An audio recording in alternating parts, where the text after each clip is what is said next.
Hello, campers. Grab your marshmallows and gather around the True Crime Campfire. We're your camp counselors. I'm Katie. And I'm Whitney. And we're here to tell you a true story that is way stranger than fiction. We're roasting murderers and marshmallows around the True Crime Campfire. Love can be a pretty hard thing to define. It's easier to say what it is not. Love is not secretly following someone and trying your best to keep her within sight every second of the day. Love is not trying to keep someone scared and uncertain so they'll rely on you more. And love is not thinking you own a person and becoming furious when you find out that you don't. This is a story about a man who made all those mistakes, who mistook obsession for devotion, and whose towering sense of entitlement turned into awful violence. This is You Belong to Me, the murder of Robin Benedict.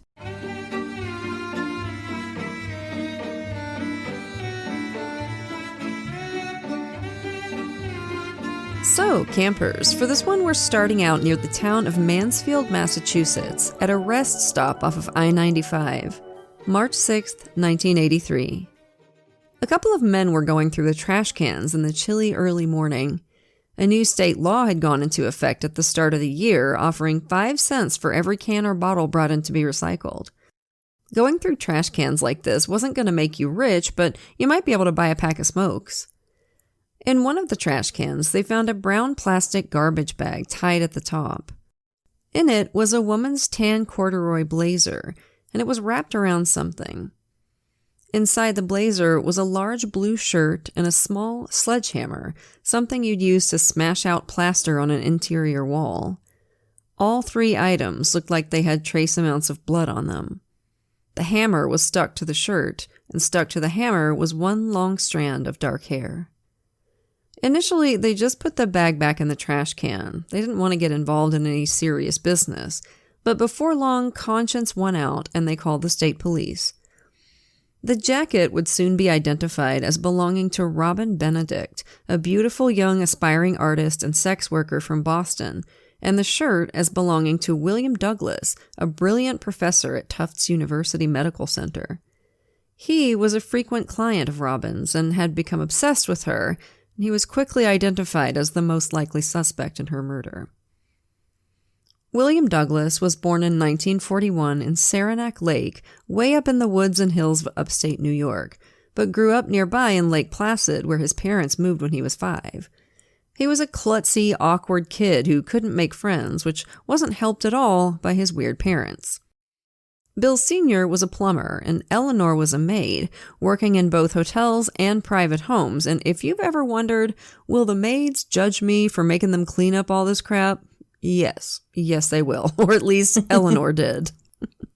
And so did one of my friends who used to work for Molly Maids. Oh, my Lord, she would tell me some horror stories, let me tell you. Whew. One of her favorite things to talk about was how disgusting people were. She was a German immigrant who still had a thick accent, which must be the ideal voice to give lectures on how revolting people are.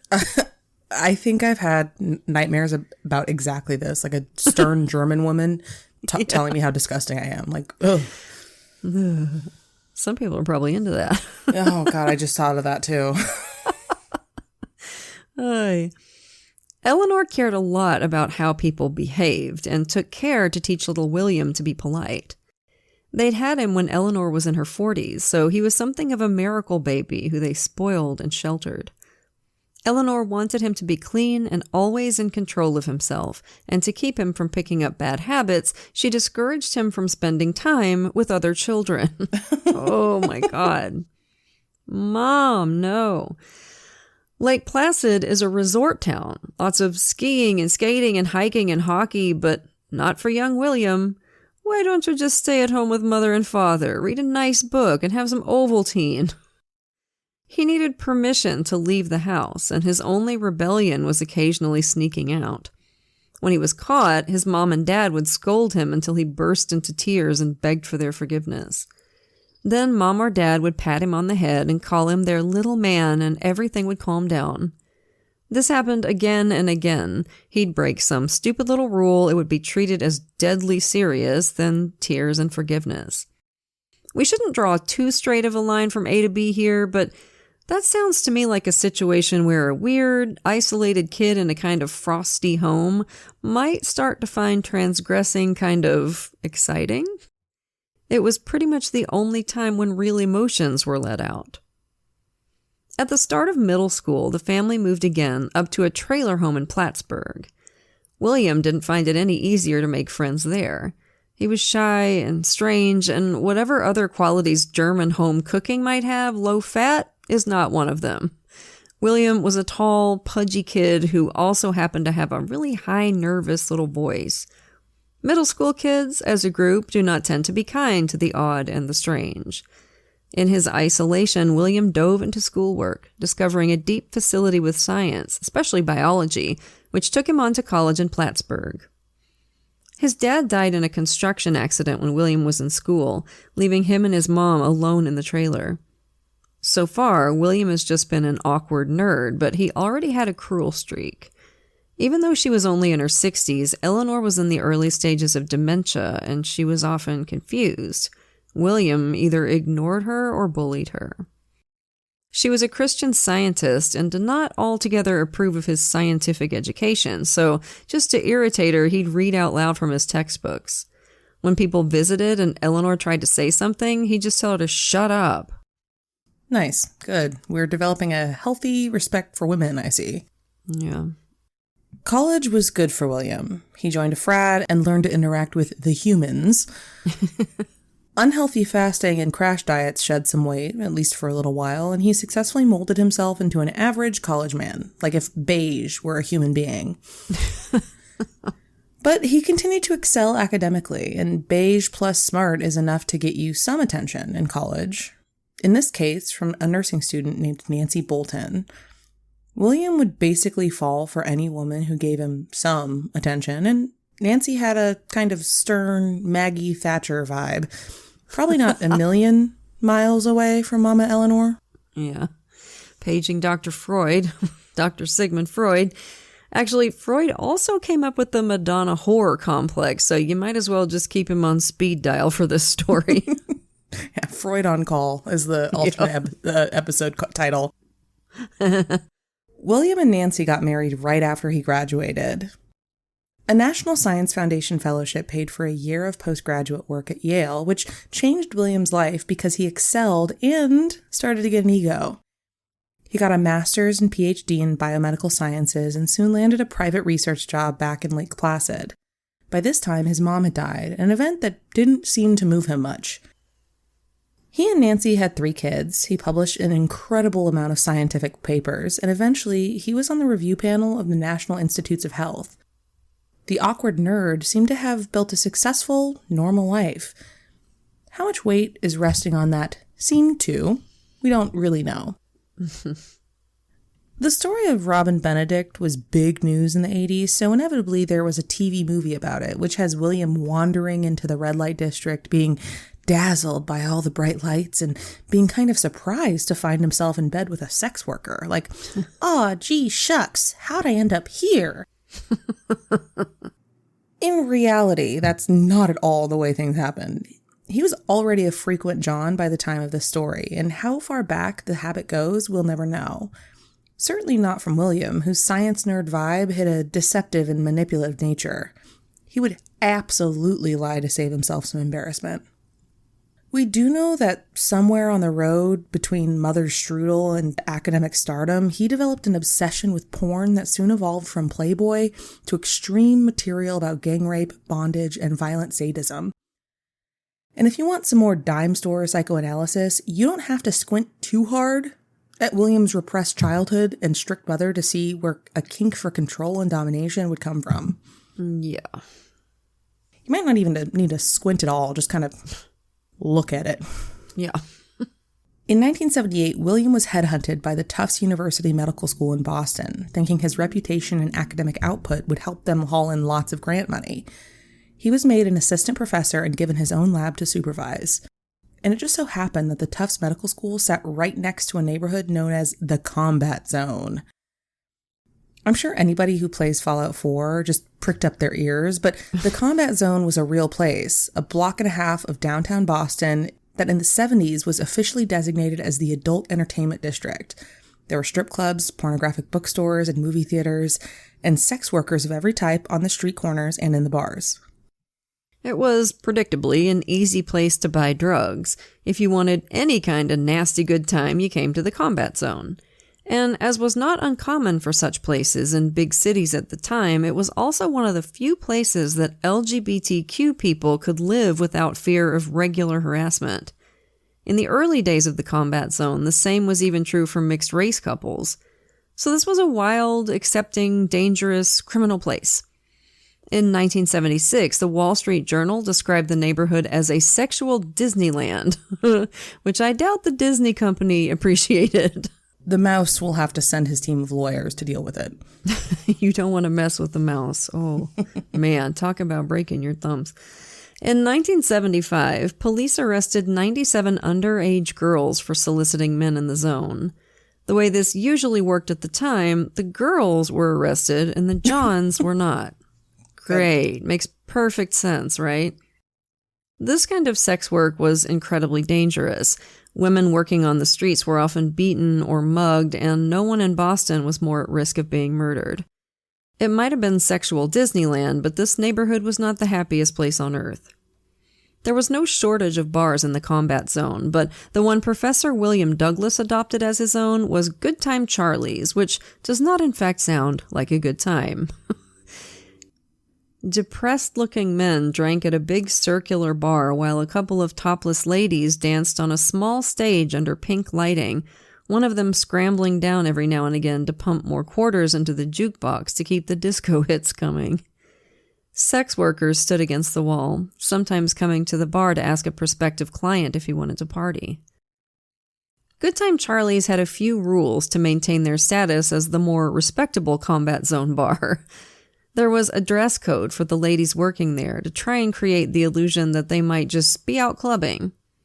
And unlike some of the other bars, there was no screwing around on the actual premises. They had to go elsewhere for that, but not before letting the guy buy him a drink. William had become a regular there almost as soon as he'd started at Tufts. He'd regained the weight he'd lost in college and then some. He was a huge guy, over 6 feet tall and over 300 pounds. But he also seemed harmless, nervous and smiling when one of the women approached him. And at least in comparison to most of the guys drinking there, he looked like he had money. He frequently hired sex workers who seemed to have enjoyed working with him. Safe and has money is the ideal combination in that line of work. And one night in the cold March of 1982, a beautiful young woman came up to him at the bar and started flirting. This was Robin Benedict, although when she was working, she used her middle name, Nadine. Robin Benedict was born in 1961 in Methuen, an old industrial town just across the border from New Hampshire. Her dad, John, was from Trinidad, but after finishing service in the U.S. Navy, he decided to change his name from Lopez to Benedict for his new American life in New England, which was not an uncommon choice in the late 50s. He'd met his wife Ellen while stationed in Virginia, and after the Navy, they headed back to her home state of Massachusetts, to a small 5-room house in Methuen. It's a nicer place now than it was when Robin was growing up there, a green street close by the Merrimack River, but in the 60s and early 70s, before the Clean Water Act, the river was nasty. It's basically just a soup of industrial pollution and raw sewage, and the factories on its banks made the air gray and smoggy. Yak. Robin and her 4 siblings were pressured to perform well in school, and all of them joined a local marching band, the White Eagles Drum and Bugle Corps. Robin was a cute kid with a bright smile who grew into a beautiful young woman. She always got great grades, but her main interests were creative, learning to play the flute and developing a real skill for drawing. She went to the Greater Lawrence Technical High School to study commercial art, where she won the Presidential Certificate of Merit and was voted best dressed in her senior year, which led her to choose as her yearbook quote, I love this, Robin Benedict leaves behind her flashy wardrobe and goes stark naked into the world. She was smart and energetic, and she definitely had a wild streak. Methuen was boring. When Robin started dating, it was with dudes with cars who'd take her to disco clubs out of town. This was disco's time in the sun, and under the glitter balls and colored lights, Robin won a bunch of dance contests, some with cash prizes. Her boyfriends were always older and always had some kind of an edge, a little touch of danger. Neither of these are particularly unusual for teenage girls. You know, the bad boy cliche didn't become a cliche out of nowhere. It's most definitely a thing. Oh, yeah. In her senior year, Robin and her then boyfriend went to a fundraiser event at school that featured the faculty against some players from the New England Patriots NFL team. And at the dinner afterward, Robin got to know Ray Kostick. Ray was 24 years old and a linebacker for the Patriots, although he wasn't a superstar by any means. In his 3-year career, he'd only started 6 games, and thanks to a knee injury, that would be all the time he got in the NFL. Robin and Ray hit it off at dinner and soon became friends. Ray had a long-term girlfriend and a kid back in Mississippi, and he was lonely up in New England, so Robin invited him to her dad's weekend barbecues. He almost became one of the family. Then, one day, Robin happened to go see her boyfriend and walked in on him in bed with another woman. Oy. She drove to Ray's apartment in tears and cried on his shoulder, and it probably won't surprise anybody to hear that they started dating soon after that. And Robin moved into his apartment in Quincy.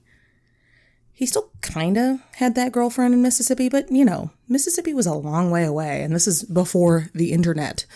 Yeah.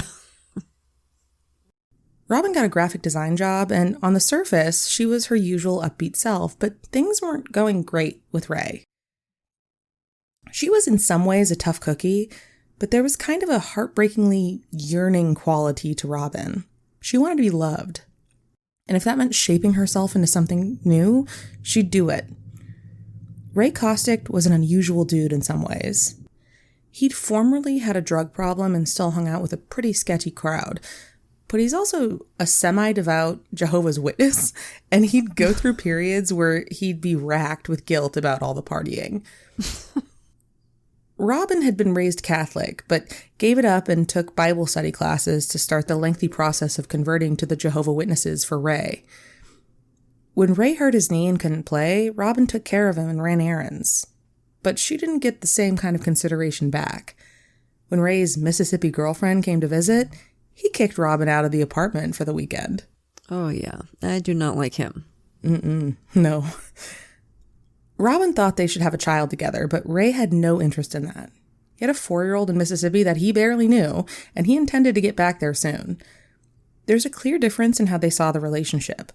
Robin thought she'd found a mate for life, but to Ray, she was just his New England girlfriend. After they'd been together for a year or so, Ray told her he was going to spend the off-season down in Mississippi, getting to know his son. The NFL off-season is like 7 months long, and Robin could hear the alarm bells ringing. She tried to talk him into staying, but Ray headed south, and before long, Ray told her he was staying in Mississippi and getting married. Ugh. Robin was justifiably hurt and angry, and she could throw a punch. She called up Ray's church elders and told them that not only had Ray been doing a whole lot of fornicating, the two of them had frequently shared lines of coke. Petty? Sure. Satisfying? Oh, yeah, you betcha. Wowee. When they'd been together, Ray and Robin had gone to a lot of parties, and at one of them, an acquaintance of Ray's came up to congratulate him on his pretty girlfriend. So weird. This was JR, a small-time pimp who had a knack for appearing at parties and clubs where athletes and other local high rollers were, and asking if they needed female entertainment. To one later interviewer, Kostick would say that JR said about Robin, "That's the kind of girl you marry." But he told an earlier interviewer that what JR said was, "That's the kind of child you put out on the street," which sounds more like something JR would say. Anyway, by the end of the year, Robin had given up on the Jehovah's Witnesses and was being driven to work in JR's Mercedes.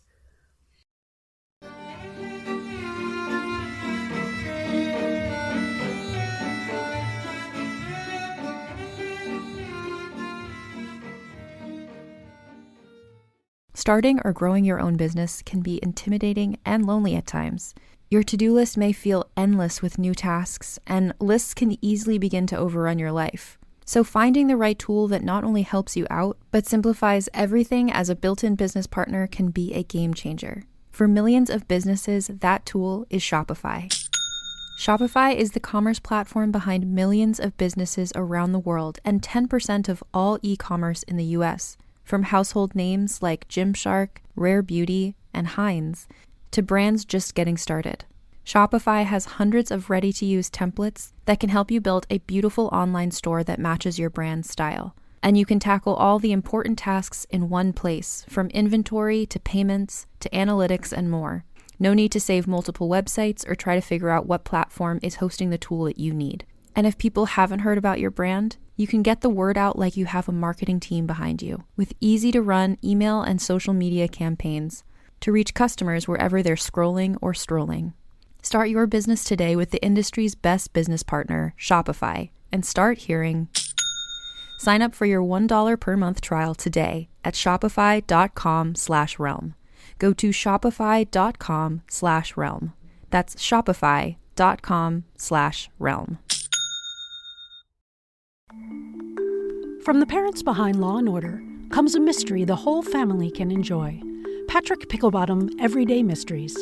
Step into the whimsical world of Patrick Picklebottom, a precocious 11-year-old with a love for reading and an uncanny ability to solve mysteries. Inspired by the beloved children's book of the same name, this podcast vividly brings Patrick's tales of deduction and everyday adventures to life as he unravels baffling enigmas and solves clever cases. Patrick Picklebottom Everyday Mysteries is perfect for kids and is just as entertaining for grown-ups who love a good mystery. The whole family can listen now, wherever you get your podcasts.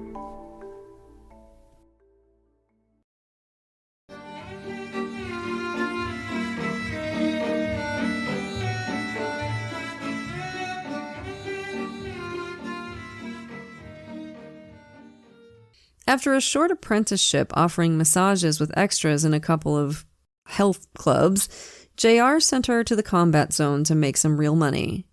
This all happened incredibly fast, and it's kind of difficult to piece together why. Robin had a job, her drug use was entirely casual and didn't burn a hole in her finances. She'd always had a healthy sexual appetite, but wasn't promiscuous. She was certainly vulnerable after everything fell apart with Ray Kostick, and that made her open to a romantic relationship with JR, which is what happened. The pimp relationship is definitively exploitative. One person's doing the work and taking all the risks, and it's not the person controlling the money. But people are complicated. If for a moment you set aside the huge box of snakes that was their respective jobs, Robin and JR started dating, moved in together, and fell for each other. And obviously, we're not holding JR up as any kind of paragon here. He was fundamentally kind of a sleazebag. It's just that people are weird, and there seems to have been genuine affection between them. Robin almost certainly knew how JR made a living before she got involved with him. She had a history of trying to please her romantic partners. Would that go as far as embracing sex work? A wrinkle there is that after all this shook down, Robin's parents hired an investigation agency to look into what had happened to their daughter, which revealed that she'd already done a little sex work by herself when she was a senior in high school. So JR was absolutely skilled at talking women into sex work, but I think you have to say that Robin had her eyes open about what she was doing. Yeah, and just for the record, this is what sex trafficking looks like 9 out of 10 times. A boyfriend or a friend that talks someone into sex work and works as their pimp. It's nothing like Liam Neeson would have you believe. Yeah, and a lot of time that's not what happened here, but a lot of times it will also involve getting them addicted to drugs or, you know, some other way of kind of keeping them there if they decide they don't want to be there anymore. JR was Clarence Rogers Jr., a short, kind of fancy guy in his 30s who was sharp but no kind of tough guy. He had a short and very petty, nonviolent criminal record and was well known to Boston Vice as a pimp. His girlfriend, Savi, was a Trinidadian immigrant who had been a sex worker for 7 years, and they had a little boy together, Taj. Savi was tall and friendly, but with a tough edge, as you'd expect from someone who'd been working on the streets for years. She and Robin got along really well, even after Robin replaced her in JR's apartment. Savi took Robin under her wing in the combat zone, and Robin tried to mimic her friend's take-no-shit attitude, but the fact was she was 20 years old and new to all of this. It was all a front. Her plan was to do this for 5 years and make as much money as she could, and then go back to her art career. But by the time she was 1 year in, she would already be sick of it. There's every reason to think she'd have gotten out and put her life back on the track she wanted it, but she never got the chance. When William Douglas took his new job at Tufts, his family settled in the small suburban town of Sharon, in one of the wealthiest counties in the whole country. But the trappings of success weren't helping his marriage with Nancy. He would claim later that Nancy refused to have sex with him, and that's why he started his forays to the combat zone. But the thing about that is, William's a liar. And I suspect if that's true at all, he put it backwards. Nancy stopped going to bed with him because she figured out he was paying other women for sex. Anyway, their marriage became chilly and almost silent. His work at Tufts was excellent. He was popular with students that he taught, but not with the people he worked with. He had kind of a shy demeanor, but couldn't take criticism at all and got angry really fast. He got paranoid about people taking stuff from his office, so he labeled everything with his initials. Just like Amy Bishop, you remember her? The university shooter who, she would label everything in her lab and get mad if somebody accidentally took a key home or something. When academic books kept going missing, he had to be talked out of a plan to plant highly radioactive material in the bindings and then go hunting for the thief with a Geiger counter, which is possibly one of the most psycho things I've ever heard in my life. Yeah. Holy shit. So his reputation was of a brilliant weirdo and also kind of a prudish one. There were young single guys in the lab who were always talking about the combat zone just 1 block away from the med center, but William never joined in and gave them disapproving looks. He just didn't want to reveal how much he actually knew about the combat zone. More often than not, he'd go there right after work and spend hours in the porn shops and bars, sometimes going with a sex worker to her trick pad before heading home to Nancy and the kids. His behavior got even weirder in 1982, after he met Robin Benedict and almost immediately became obsessed with her. Their first few conversations did not lead to the trick pad on Beacon Street that Robin shared with Savvy. William wanted oral sex, which was not a service she provided, and she really didn't like men as sweaty and large as him. Robin was one of the hottest women working in the combat zone, and she could afford to be a little picky. So the first few times they'd talked had ended with Robin introducing him to another lady who could give him what he wanted, and those other ladies gave Robin encouraging reports. Despite his extreme interest in violent porn, William was surprisingly vanilla in his requests to sex workers. I'm guessing it's because he was too embarrassed to ask for anything else. He was polite, docile, and paid up without hesitation. That's not always easy to find. So in April, he became a regular client of Robin's, meeting once or twice a week. Sex can sometimes lead to talking, and they'd chat in bed. Robin was funny and curious with everyone she spoke with. She was a gregarious, friendly person. But to a sad sack like William, it felt like something special was happening with them. Oh, Lord. No, she really likes me. We have a connection. I can feel it. Honey, no. Things started to get out of hand fast. Once or twice a week became every weeknight, with William paying $200 or $300 a night for hours of her time. He made decent money, but academic rock stars don't get paid like actual rock stars. This was financially untenable, and he knew it, but he didn't stop. Soon, Robin stopped going to the combat zone at all. She made enough from a few deep-pocketed clients that she didn't have to go out on the streets anymore. And William was the best client she had. More and more often now, he didn't even want to have sex, just wanted to sit and talk or walk through Boston Common. If he did want some action that Robin wasn't in the mood for, he was content if she called up Savvy and let her do the work instead. Compared to how most women in her profession worked, this looked like a pretty sweet situation. But if she'd been more experienced, Robin might have been wary. Stalking didn't really exist as a legal concept in 1982, but that doesn't mean it didn't happen. Mm-hmm. Most women would know what you were talking about if you described it. And it's a thing that strippers and sex workers are at high risk of. A client who started imagining a real emotional connection was something that probably wasn't going to lead anywhere good. To be clear, Robin never encouraged William in that way. She never treated him or referred to him as anything other than a friend. And all their meetings were clearly transactional. He wanted to sit and talk, he paid for her time. He wanted to go to the park, he paid for her time. He wanted her to make dinner, he paid for her time and the groceries too. This was the job, money in exchange for human interaction, and she never disguised that. Yeah, the delulu that this man achieved here, he achieved all on his own. She was not trying to mislead him. In May, after knowing her for just a couple of months, William sent Robin a note outlining a plan to get her on the Tufts payroll as an illustrator. This, he wrote, would help avoid a gap in her resume when she finished her 5 years of sex work, and would also help next April when William did her tax returns. Now, on the one hand, this looks like standard issue simpage, promising to do anything for the girl he had a crush on, but you have to consider that all of William's secret porn kinks revolved around controlling other people. It was probably a major reason why he enjoyed sex workers so much. Whatever happened, it was because he and his money made it happen.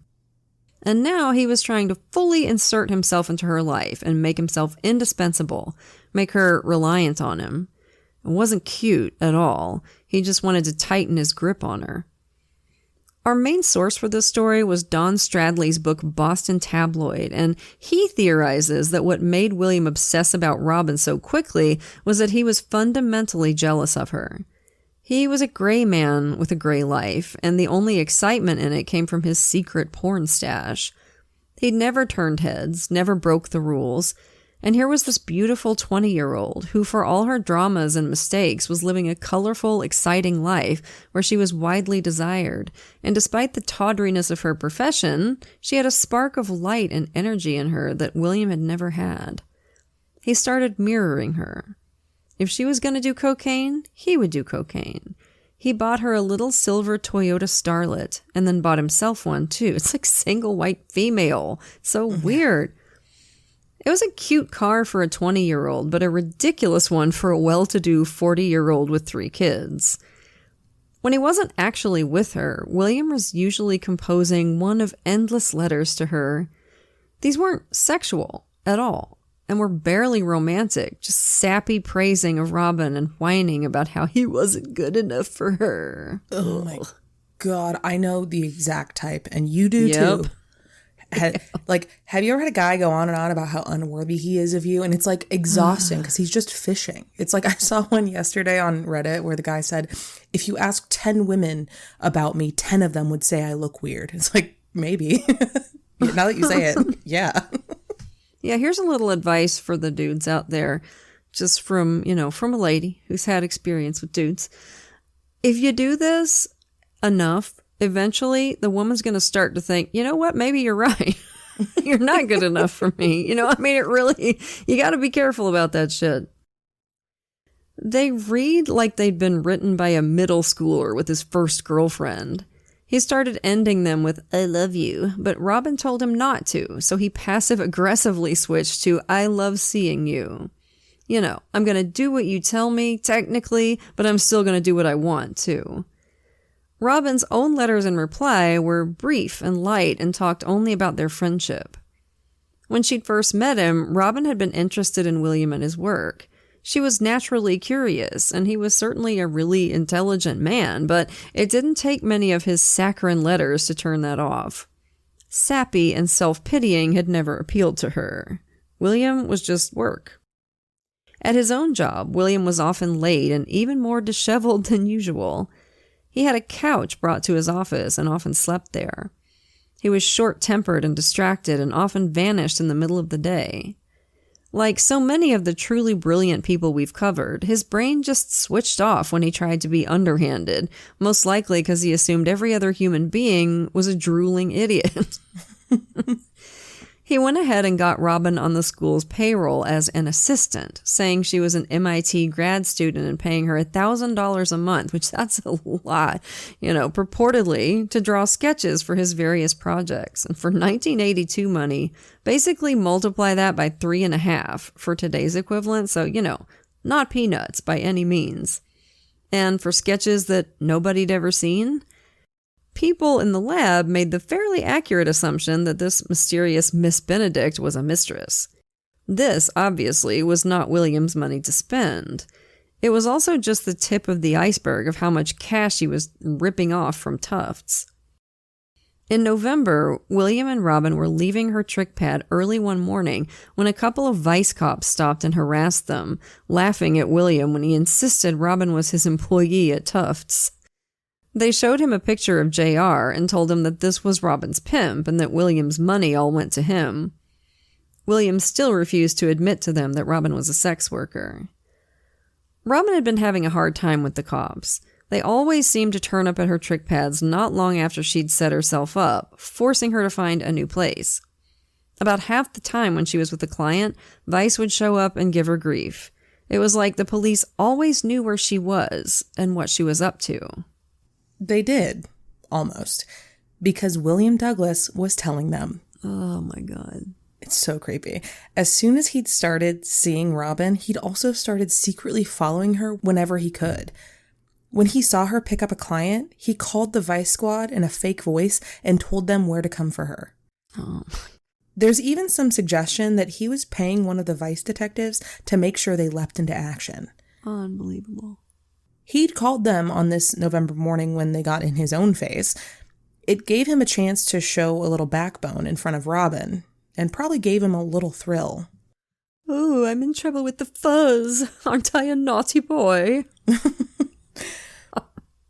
There are probably a few things going on here, and the most obvious is simple jealousy. He didn't want Robin in bed with other guys, so he called the cops to interrupt them when he could.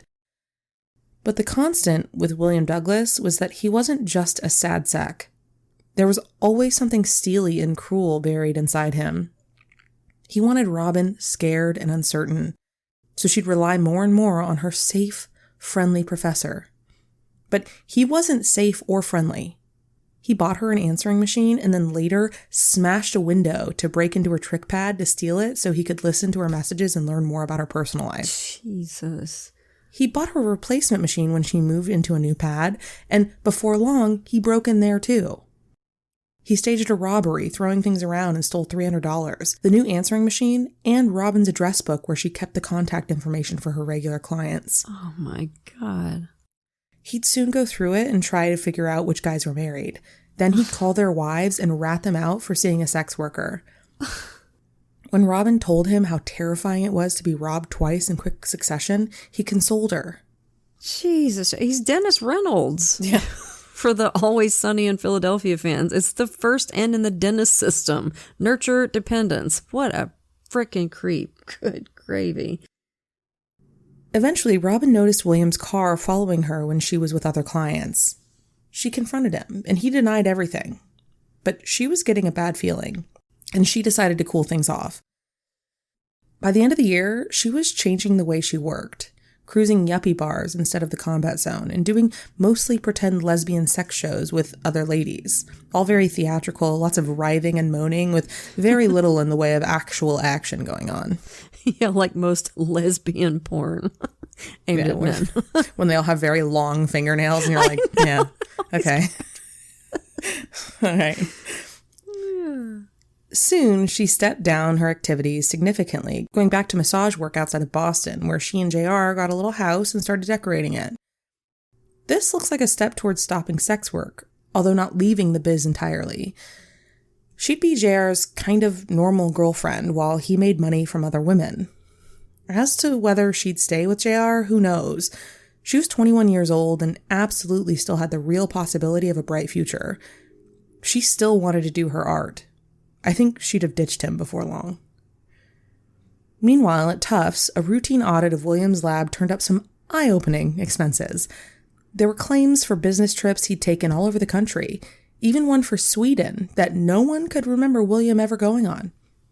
There were expense vouchers for housing and entertaining visiting professors that no one had ever seen or heard of.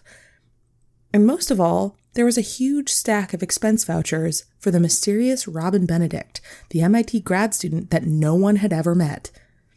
And just to illustrate what a cheapskate William was when it came to his own money, he'd also used the lab to buy condoms from a medical supply company. And he listed them on the invoice as biological fluid collection units. Which might be the worst phrase I've ever heard, ever in my life. Oh, Lord. In the course of 1 year, he'd racked up $67,000 in fraudulent expenses. The vice president and comptroller of Tufts called him in. He hemmed and hawed and said there might be a problem with his record keeping, but all the expenses were certainly genuine. When they asked for Robin's phone number, he told them it was confidential. Yeah, those MIT grad students, top secret. Not suspicious at all, Bill. Well played. He offered to reimburse the school for all the expenses. They let him know that their investigation would continue. On New Year's Eve, Robin and JR were in the process of moving into their new house up in Malden, but still stayed in their old apartment. Outside, cold in his car, William spied on them, waiting for them to come out so he could finally get a good look at JR. They didn't come out. He went to a phone booth and called Robin, pleading for a date. She said no, it was New Year's Eve. She wasn't working. And instead of going home to his family, William just sat in his car and watched. I'm guessing either Robin or JR spotted him, because the next day, Robin called William and said he'd become a pest and she wanted nothing to do with him anymore. 10 days later, he was suspended from Tufts.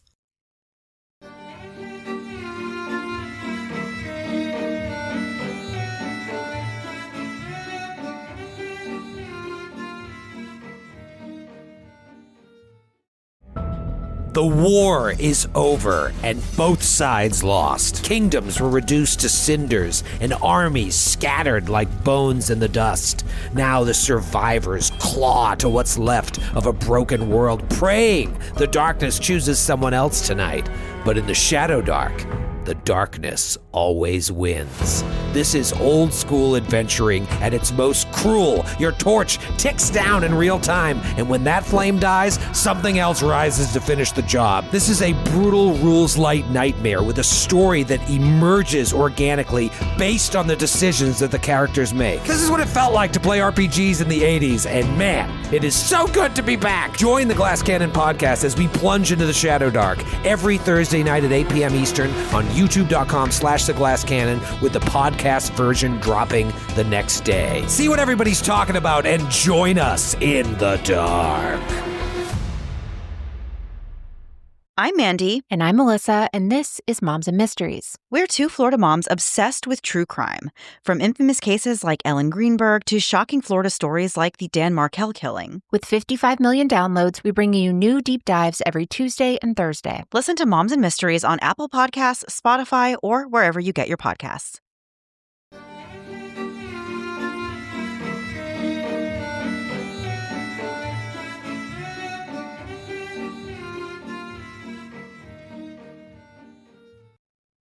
Robin was working at a place called the Danish Health Club in Saugus, which was notorious for offering a lot more than just massages. Patrons didn't get much more than that from Robin, though, who no longer bothered to act like she enjoyed sex work and didn't provide any services beyond a scowling hand job. Scowling Hand Job is my new indie band name. That's the best kind of hand job, a scowling one. William visited her a few times, but she didn't give him any more than she gave anyone else and wouldn't meet with him outside of the club. When he sent a long, pathetic letter about his suspension from Tufts, she told him she'd quit working at the health club, hoping he'd just leave her the hell alone. So he started calling the health club in a ridiculous falsetto voice to complain about Robin. He practiced the calls and recorded them on tape.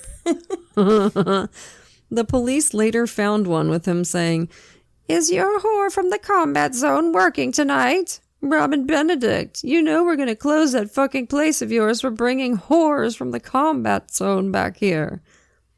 He also called the local police, in one call complaining that Robin had propositioned me for sex and money and tried to sell me dope. The good citizens of Saugus are going to rid ourselves of the stench of this place. After Robin had been working there for just 3 weeks, a city health inspector showed up to investigate the claims. The big charges wouldn't stick, but Robin wasn't licensed to give massages. The health club didn't want to lose her. She was the prettiest woman working there, and that brought clients in, even if they got nothing more than a grim handy. But the club couldn't risk being shut down, so they fired her. William was sitting by the window in a restaurant across the street, watching the whole thing play out as he ate.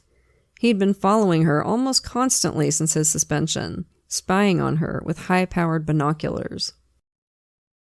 William was asked to do a week-long seminar at his old college in Plattsburgh, where no one had heard about his trouble at Tufts. He wanted Robin to come with him for the whole week, but she didn't want to do that. She really didn't want anything to do with him at all anymore, but he was offering to give her $1,000 for every day she spent with him, and after losing her massage job, she needed the money. She agreed to spend the last 2 days of the conference with him. He introduced her as a grad student named Chris Costello and paraded her around his old school like a trophy.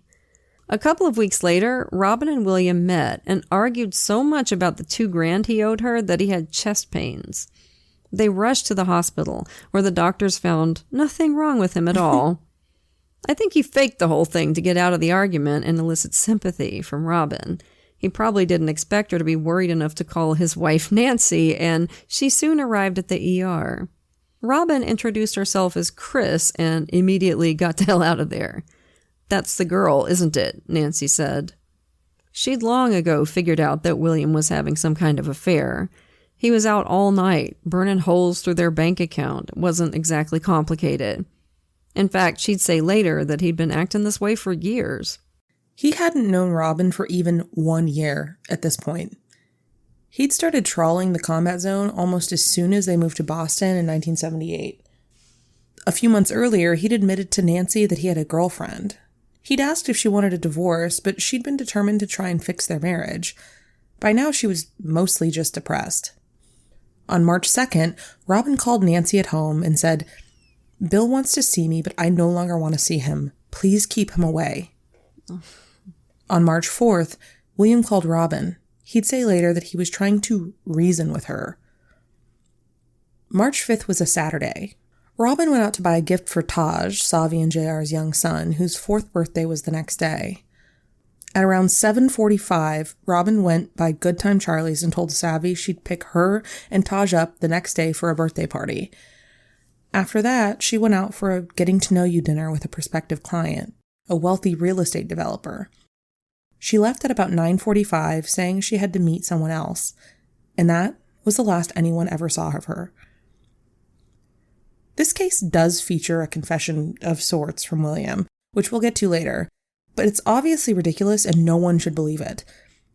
What we know is that Robin went to his house, where he beat her to death with a short sledgehammer. He then transported her body in her Toyota Starlet and disposed of it somewhere. Robin's body would never be found.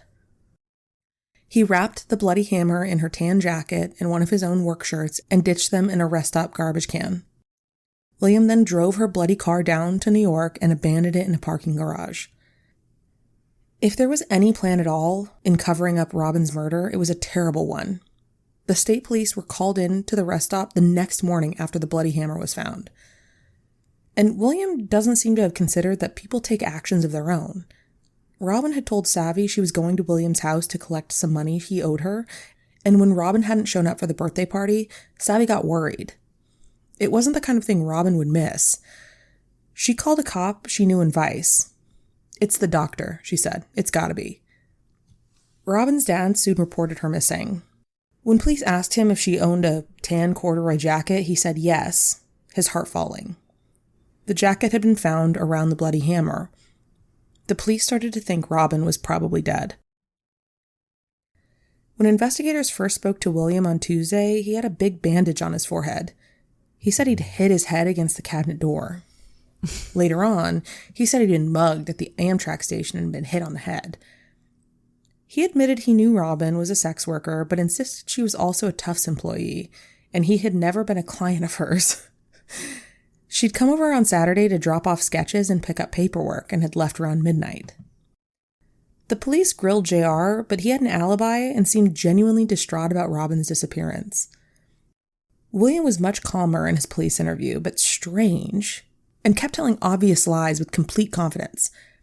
He added a third explanation for his injured forehead. A couple of muggers tried to grab his briefcase in Chinatown, and in the struggle, they'd smacked him on the head with it.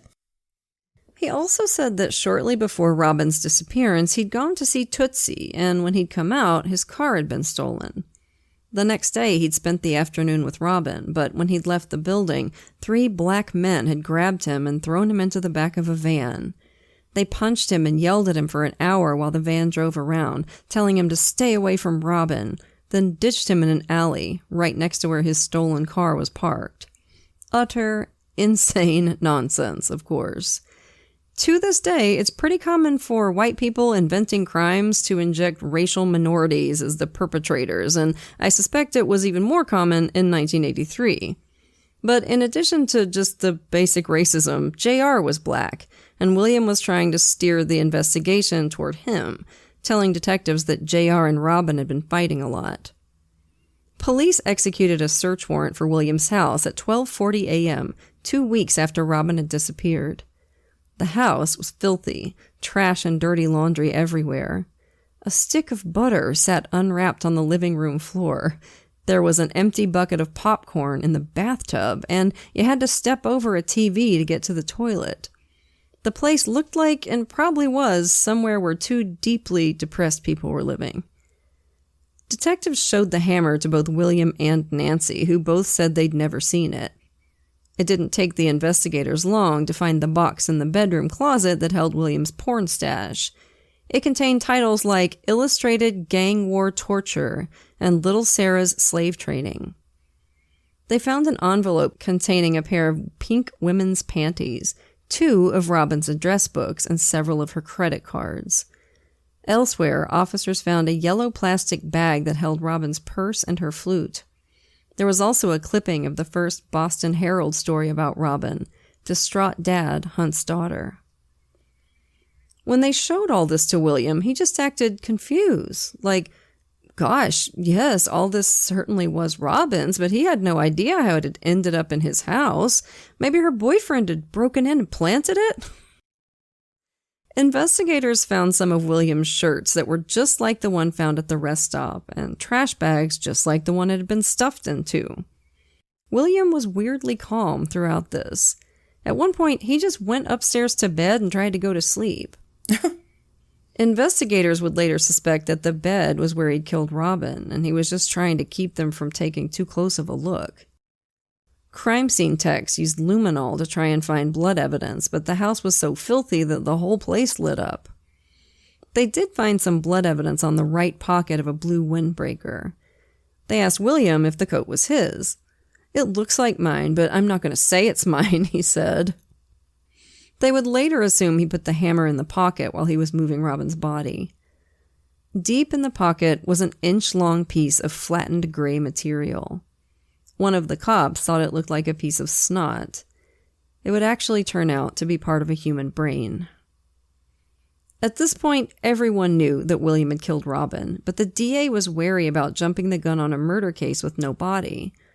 Weeks later, Robin's Toyota was discovered in New York. The FBI lab matched the blood inside to Robin's type. They also found more fragments of brain matter from deep inside the head, where only gunshots or the most catastrophic blows would dislodge them. Nancy's brother told investigators that she'd borrowed a small sledgehammer from their dad a few months ago. The hammer used to kill Robin had a small ring on the end, like you'd use to hang it from something. When they went to visit Nancy's dad, in his garage they saw a neat line of hammers of different sizes hanging from the wall, with a gap where the murder weapon should be. He said the murder weapon was indeed his hammer. William was arrested. He was an absolute nightmare for his defense team, refusing to take any of their advice. They wanted to try an insanity defense, but William kept insisting on bizarre stories. First, that the state police were framing him, then that a sex worker had once abducted him, drugged him with apple juice, and taken compromising pictures to blackmail him with. It wasn't clear if he meant this was Robin, but a lot of what he said was not making a lot of sense. He wouldn't go on trial. Shortly before it was set to begin, he accepted a plea deal on a lesser charge of manslaughter. This was a tough pill to swallow, but the prosecution was worried. Nancy's dad had backtracked on identifying the hammer, and their case would rely on testimony by a lot of combat zone veterans that it would be pretty easy for the defense to paint as unreliable. The same was true of Robin herself. In 1984, even more than today, her career in life would have them dragging her through the mud. Mm-hmm. The prosecutors worried that even if they got a conviction, William might be released on appeal. At least with a confession, he'd go away. William's story was that Robin had borrowed the hammer from him to work on her new home in Malden. He still owed her $2,000 from the Plattsburgh trip, but now she was insisting on $5,000. When she came over on the night of her death, he said Robin had the hammer hidden under the jacket draped over her arm. William took her to his bedroom where he kept his secret stash of cash, but when he said he only had $2,000, Robin whacked him on the head with a hammer, knocking him down onto the bed. William said they struggled, Robin hitting him again and again. He managed to get the hammer from her, but she still fought, scratching and biting, so he hit her with the hammer to get her to stop. There's no excuse for what I did. I just hit her 2 or 3 times, and I must have hit her awfully hard. The skull was cracked, and I could see the internal part of the brain. If you believe that bullshit, I'm guessing you regularly forget to put your pants on when you leave the house. She attacked you with your own hammer that she borrowed? Come on. This was a streetwise woman with connections. If she wanted you dead, she could have probably got her hands on a gun inside of an hour. True, yeah. And William only had one injury on his forehead, which investigators thought he'd given himself because he was such a klutz. The first time a detective had spoken to him 3 days after Robin's death, he'd been wearing a t-shirt, but there had been no scratches or bites on his arms, no defensive wounds at all. God, he's dumb. Well, he said it, so it must be true.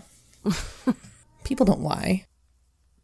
And Robin had been 5'4" and weighed about as much as a wet towel.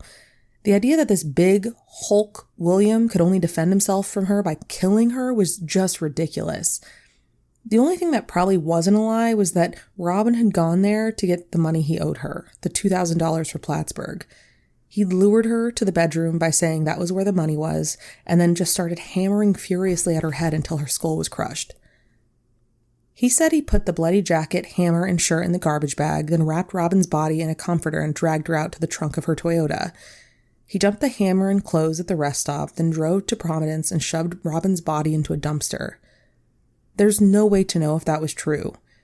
An owner of one of the local landfills said he didn't see how it could be. He said he felt sure a body would be found. Then William continued down to New York to ditch the Toyota in the parking garage and took a bus home. He kept a few things, Robin's purse and her flute. And then he called Nancy to pick him up and told her what he'd just done. He said Nancy was just livid I could do something like that. Well, what a bitch. How dare you not stand by your man, Nancy? There were, in fact, a lot of questions about Nancy. When he described leaving the house with Robin's body, William said, "I drove, and as we got to the top of the street..." I drove as opposed to who, Robin? We got to the top of the street? Was he alone in the car, or was Nancy right there beside him? And she'd borrowed the hammer from her dad not long before the murder. It makes you wonder whether William had planned all of this by himself or had some help. Nancy, anyway, was never charged. The judge gave William the maximum sentence, 18 to 20 years. And he did well in prison.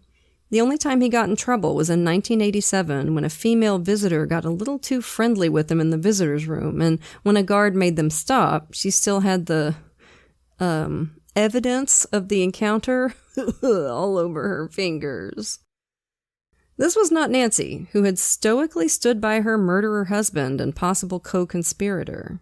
This was Bonnie Jean Smith, a church-loving Connecticut divorcee who had started sending letters to William soon after he went to prison, saying she felt sorry for him.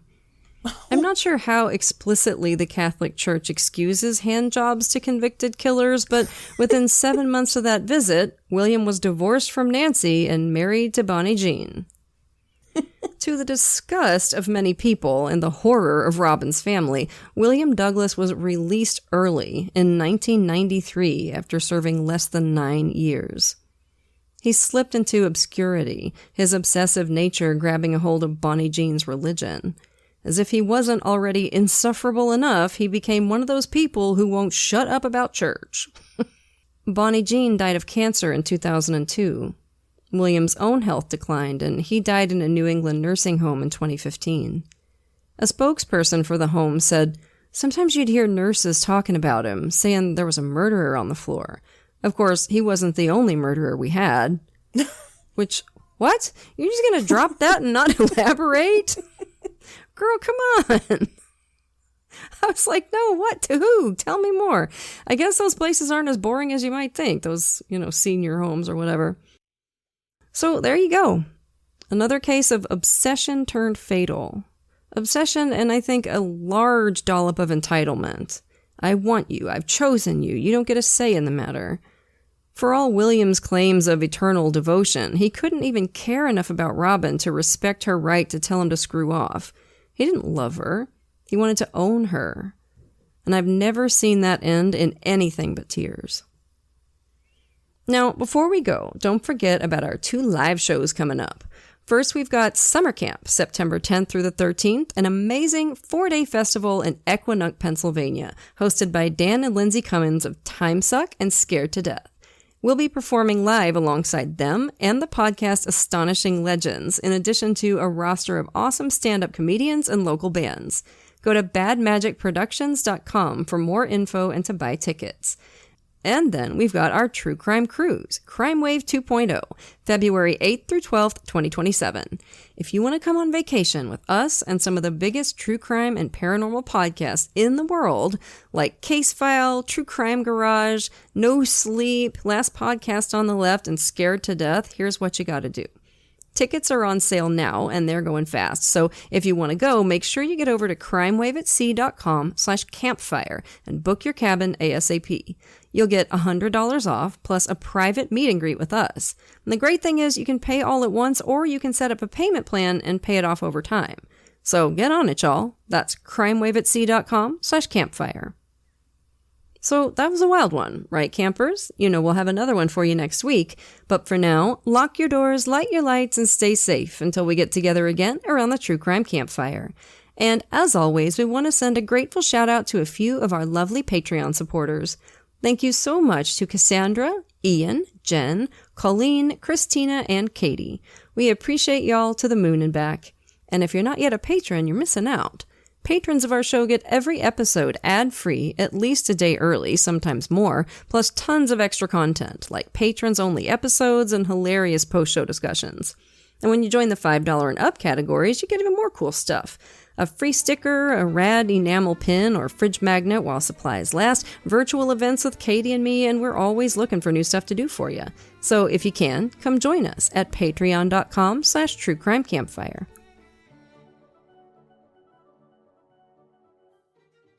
Goodbye, Kyle! Did the sound of those words call to you like Pavlov's dog? Then you might enjoy our podcast, Turtle Time. Every week, you can join me, Riley Hamilton, and my co-host, Amy Scarlatta, as we cover the most pressing Bravo news and dig into the new episodes to answer important questions like, who the hell is Adrian Malouf in this world?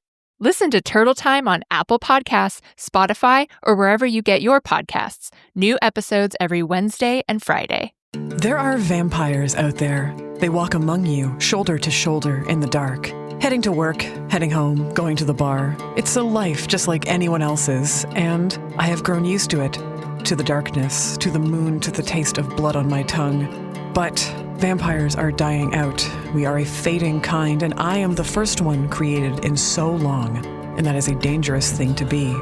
Those who came before me, elders of all stripes, they do not want to see our kind gone, and they will do anything to keep their power.